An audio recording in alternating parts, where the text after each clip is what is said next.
So guys, once again, nandito na naman ang inyong kaibigan na si Amelita Estopaker.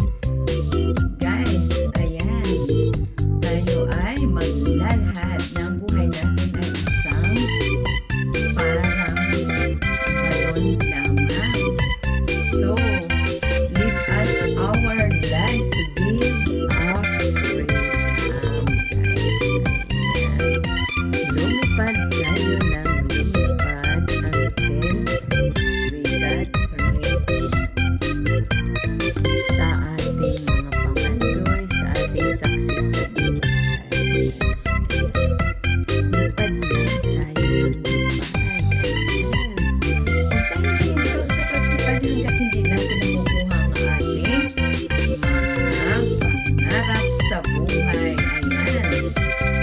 whatever happens in our life, laban lang ng laban, guys. Ayan, yan ang ating gagawin sa ating buhay.